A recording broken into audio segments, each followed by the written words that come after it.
From thecurseofoakisland.com, this is The Jewels of Marie Antoinette.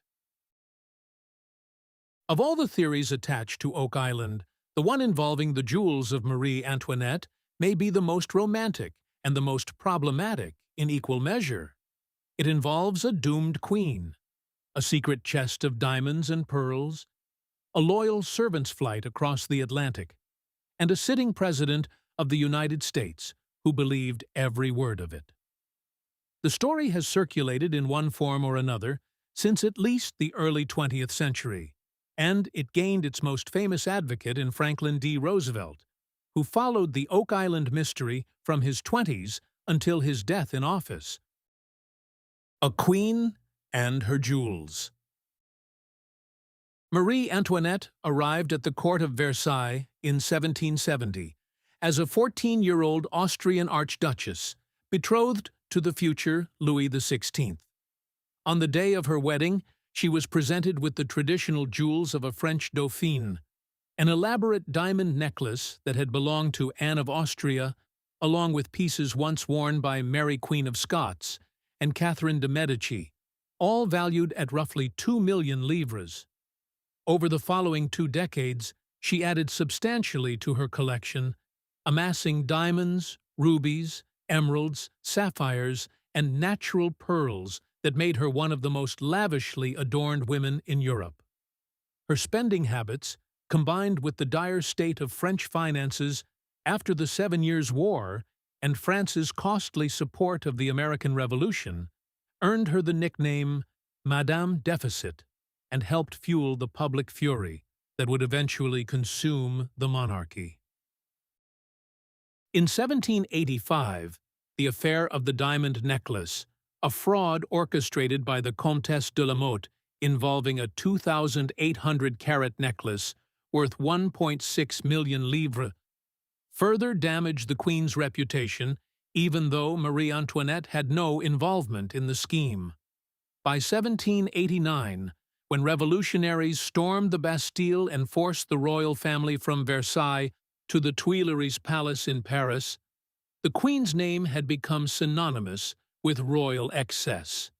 What happened to her vast personal jewel collection in the chaos that followed is a question with more than one answer, and it lies at the heart of the Oak Island connection.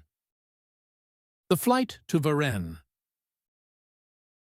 By early 1791, Louis XVI and Marie Antoinette were effectively prisoners in the Tuileries, surrounded by revolutionary guards and a hostile public. The couple planned a desperate escape to Montmedy, a royalist stronghold near the Austrian border, where they hoped to rally loyal troops and negotiate from a position of strength. Before the flight, according to accounts written by her lady-in-waiting, Madame Campan, Marie Antoinette spent an entire evening wrapping her diamonds, rubies, and pearls in cotton and placing them in a wooden chest. The jewels were sent ahead to Brussels, then under the control of the Queen's sister, Archduchess Marie Christine, and into the care of Count Mercy Argenteau, the former Austrian ambassador to Paris and one of the few men the Queen still trusted. Mercy forwarded the chest to Vienna and the safekeeping of the Austrian Emperor, Marie Antoinette's nephew. On the night of June 20th, 1791, the royal family slipped out of the Tuileries in disguise. They were recognized and arrested at Varennes, barely 30 miles from safety. No jewels were found on them. Louis and Marie Antoinette were returned to Paris under guard, and both were executed by guillotine in 1793. Meanwhile, the official Crown Jewels of France, a separate collection kept at the Garde-Meuble, Royal Treasury, were stolen in a brazen multi-night burglary in September 1792. Most were eventually recovered, though notable pieces vanished permanently, among them the Royal French Blue, which resurfaced decades later in London, recut into what is now known as the Hope Diamond. The Legend of the Lady-in-Waiting. The Oak Island version of events diverges sharply from the documented historical record. According to this theory, Marie Antoinette did not send her jewels to Austria at all. Instead, she entrusted them to a lady-in-waiting, whose identity has never been established, who fled Paris with the gems and made her way to London. From there, the faithful servant crossed the Atlantic to the former French fortress of Louisbourg in Nova Scotia. Accompanied by loyalist French soldiers, she then buried the jewels in a secure underground vault, possibly the very shaft that would become known as the Money Pit when it was discovered in 1795. The theory gained its most prominent endorsement from Franklin D. Roosevelt, the 32nd President of the United States. Roosevelt's connection to Oak Island ran in the family. His maternal grandfather, Warren Delano Jr., a wealthy trader who had made his fortune in the China trade, was a shareholder in the Truro Company, the second major treasure-hunting syndicate to work the island, which operated from 1849 to 1851. The young Roosevelt, stirred by family stories of buried treasure, invested in the Old Gold Salvage and Wrecking Company in 1909 and visited Oak Island that summer. He retained his interest in the mystery for the rest of his life, corresponding with landowners and treasure hunters through his presidency and even planning a visit to the island during a trip to Halifax in 1939, though fog and the approaching war prevented it.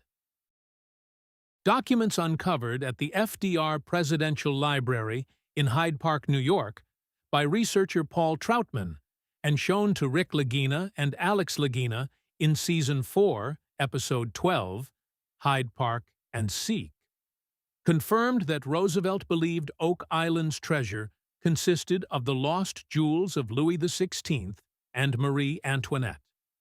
A transcript of an interview with Duncan Harris, a schoolmate and confidant of Roosevelt, recorded by biographer Joseph P. Lash, specifically names the French crown jewels as the treasure FDR believed was buried on the island. Evidence on the island. While no artifact recovered on Oak Island has been definitively linked to Marie Antoinette or the French court, a discovery in Season 5 briefly reignited interest in the theory. In Episode 16, Seeing Red, metal detection expert Gary Drayton and Rick Lagina were working on Lot 8 when Drayton unearthed a metal brooch with an empty socket at its center. Moments later, probing the same hole, he recovered a red gemstone enclosed in a metal ring, the brooch's missing centerpiece. A gemologist later identified the stone as a rhodolite garnet, cut to fit the brooch approximately 400 to 500 years ago. While the dating placed the piece well before the French Revolution, the discovery of a genuine jeweled artifact on the island lent a certain weight to theories involving buried gems of any origin. Beyond the brooch, the broader pattern of 18th-century artifacts found across the island, including coins, buttons, and military hardware from the 1700s, confirms that people were active on Oak Island during the period in question. The theory does not require that the Money Pit itself was built by Marie Antoinette's agents. Some proponents suggest the jewels could have been deposited in an existing structure or hidden elsewhere on the island entirely. The problems.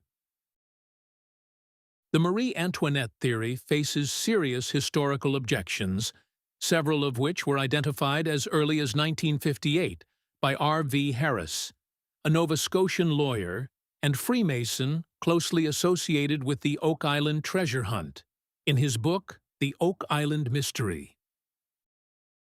The most damaging is the documented fate of Marie Antoinette's personal jewels. History records, through Madame Campin's own accounts and the paper trail left by Count Mercy Argenteau, that the Queen's private collection was sent to Vienna in the spring of 1791, months before the flight to Varennes. The jewels passed through the hands of the Queen's surviving daughter, Marie-Thérèse de France, to the Duchess of Parma, and down through the royal house of Bourbon-Parma. In November 2018, 10 pieces from this collection, unseen in public for over 200 years, were sold at Sotheby's in Geneva.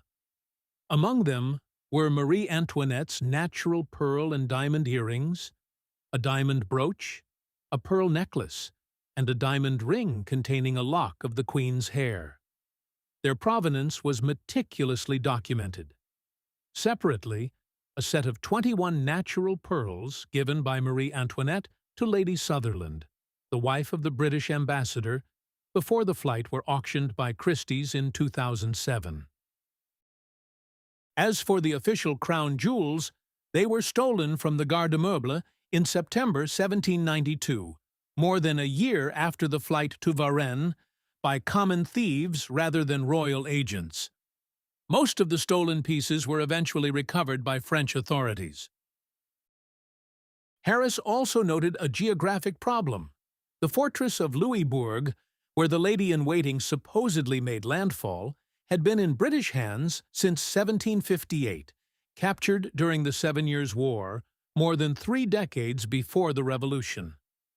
A French loyalist fleeing revolutionary Paris would have found the fortress garrisoned by British troops, not the sympathetic French soldiers the legend requires.